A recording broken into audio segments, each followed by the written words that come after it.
Boa noite, apaixonado pela literatura. Muito boa noite para você que ama a poesia. Eu sou o professor Átila Almada e quero lhe dar as boas-vindas ao ano de 2025 aqui da nossa playlist de literatura no canal da Almada Consultoria.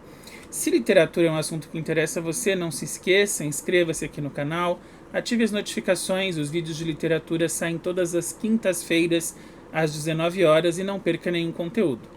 Ao final da nossa conversa de hoje, claro, deixe o seu comentário e a sua curtida se gostar. Abrindo este novo ano, esta nova temporada, eu quero responder uma pergunta que sempre me fizeram e que eu ainda não tinha trazido aqui, e que é a pergunta inicial de qualquer um que se depara com este universo. Afinal, o que é literatura? Vamos descobrir juntos?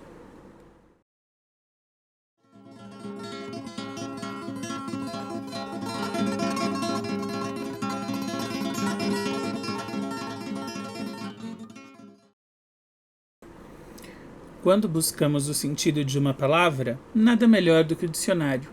Os bons dicionários costumam trazer para a literatura estas três principais entradas. Um substantivo feminino, por óbvio, falamos da literatura. Uma função estética, um uso estético da linguagem e o conceito de arte literária. Muito bem, substantivo feminino é uma coisa que não necessita de maiores explicações. Agora, vamos entender o que é usar a linguagem de maneira estética e de onde vem o conceito. E depois vamos ver como a literatura se associa à arte.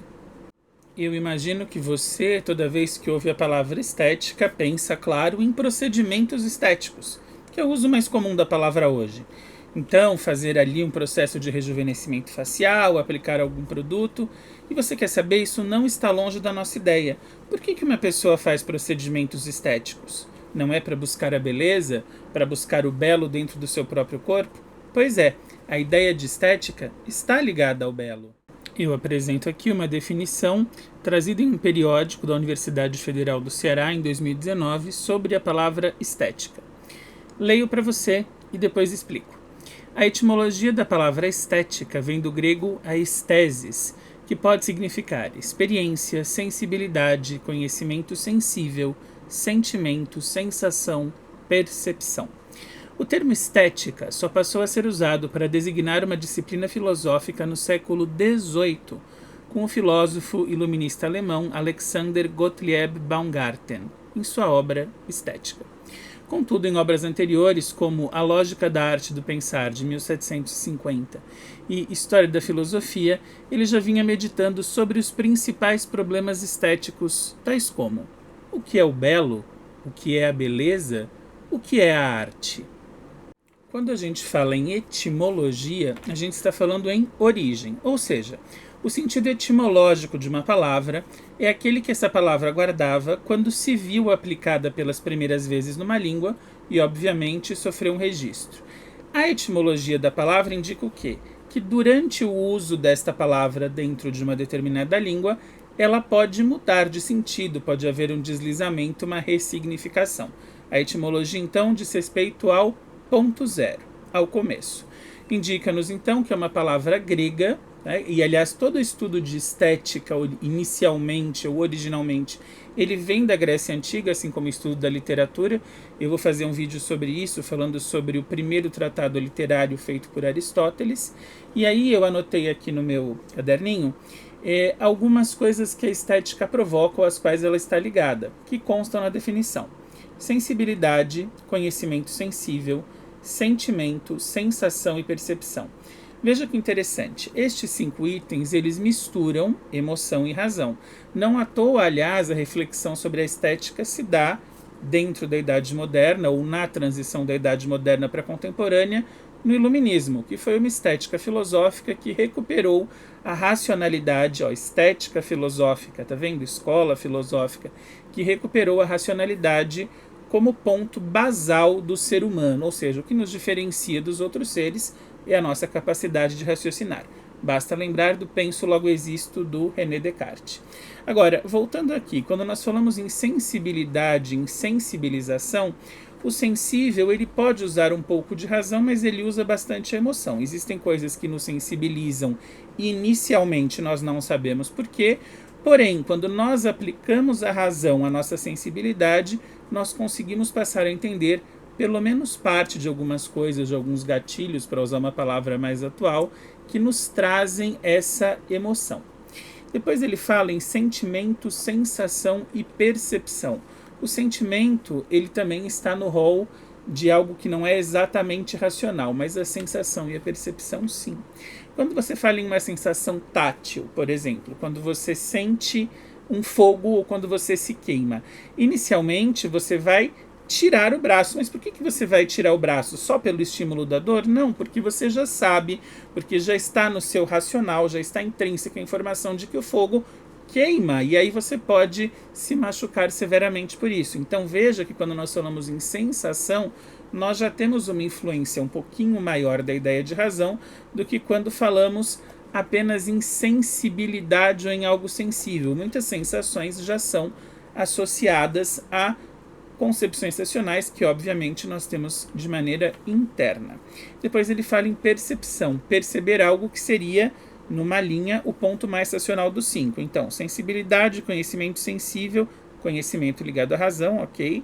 Sentimento, sensação e percepção. Perceber algo depende, obviamente, de um repertório formado. Então, quando você pega um poema, quando você pega um texto literário, você só vai perceber referências se você conhecer o autor, se você conhecer o contexto, se você entender a linguagem da época. Um exemplo muito simples. Quando você pega uma letra do Chico Buarque feita durante a ditadura militar no Brasil, obviamente existem muitas metáforas e muitas referências ao contexto que não poderiam ser diretas, porque senão a letra não era aprovada. Se você tem a percepção disso, a percepção racional desse contexto, você interpreta a letra do Chico Buarque, senão, adeus interpretação. Diz também o periódico ali da UFC que o estudo da estética, eu continuo com o meu caderninho aqui, gerou algumas perguntas, como o que é o belo, o que é a beleza e o que é a arte. Eu não vou me ater aqui ao conceito exatamente de beleza, porque ele é um conceito um pouquinho mais subjetivo, embora muito discutido. Mas beleza, se pode dizer em linhas extremamente gerais, que é aquilo que causa uma sensação de prazer a partir da contemplação. Então, quando você vai ao museu e olha um quadro que dentro da sua concepção você entende como bonito, aquilo te causa um prazer, te causa uma alegria. Só que existe um detalhe muito importante dentro da literatura. A beleza, além do prazer, além da alegria, assim como a arte plástica, ela também pode levar à reflexão. E o caminho da beleza não precisa ser reto. Como assim o caminho da beleza não precisa ser reto? Você não precisa chegar à beleza usando coisas bonitinhas. Você pode atingir a beleza, que gera o prazer estético, por meio do estranho, do triste, do doloroso. Inclusive, a partir de um poeta do século XIX, chamado Charles Baudelaire, um poeta francês, criou-se o conceito do sublime às avessas, ou do belo às avessas. Ele escrevia poemas belíssimos, mas as imagens poéticas eram tristes, eram tétricas, e mesmo assim se atingia a beleza, a ideia de beleza. Bom, e o que é arte? Nós vamos entender a seguir. A arte é o resultado de uma tensão permanente entre forma e conteúdo. Tensão permanente e, sobretudo, necessária. Forma e conteúdo negociam seu espaço dentro de qualquer objeto artístico e você não pode prescindir de um nem de outro. Se você tem um objeto artístico cuja forma não reflete nenhum conteúdo, você não tem arte. Se você tem um objeto artístico cujo conteúdo, embora provocativo ou embora até interessante, não se liga a uma forma determinada, você também não tem arte. Vamos a um exemplo. Dê uma olhada na escultura renascentista Pietà, do grande Michelangelo, que vai dividir a tela aqui comigo. Quando a gente pensa na forma da Pietà, a gente tem que olhar o material, obviamente, do qual essa escultura foi feita. Essa escultura foi feita em mármore, e para que chegasse a esta forma, ela foi esculpida a cincel manualmente pelo Michelangelo. Tem mais, é uma escultura com uma base quadrada e uma continuidade piramidal, ou seja, as proporções dela, da base onde você tem Maria sentada segurando Cristo morto, ao topo, a cabeça de Maria, essas proporções se encaminham no formato de uma pirâmide. Isto é a forma. Aliás, essa forma é interessante porque ela nos dá as dimensões das proporções entre os corpos para que, obviamente, a escultura ficasse em pé, ficasse fixa e não tivesse nenhum risco, por exemplo, de cair e ser destruída. Em relação ao conteúdo, a gente tem que pensar no conteúdo religioso que essa escultura traz. Pietà é Nossa Senhora da Piedade. É a Nossa Senhora que chora tendo aos braços o filho morto. E a Nossa Senhora é Maria, que pega Jesus quando ele desce da cruz. E simboliza, obviamente, a piedade de Nossa Senhora não só em relação ao filho, mas em relação ao todo o sofrimento do mundo, uma vez que durante a crucificação, Jesus entrega na presença de João Maria como mãe de todos quando diz: mulher, eis aí o teu filho, filho, eis aí a tua mãe. Veja que se nós não entendermos a forma, a escultura em mármore, a questão do uso do cinzel, da manualidade, da estrutura piramidal, da proporção piramidal, e não entendermos o conteúdo religioso por trás da obra, e eu não estou falando aqui de acreditar ou não na religião, mas sim de compreender o que isso significa, nós não temos a arte ou não temos o entendimento da arte concretizado. Precisamos então das duas coisas, forma e conteúdo, para a arte fazer sentido. E como isso se aplica na literatura? Dentro da literatura, a sensibilização se dá por meio do uso não convencional da palavra. Vamos por partes.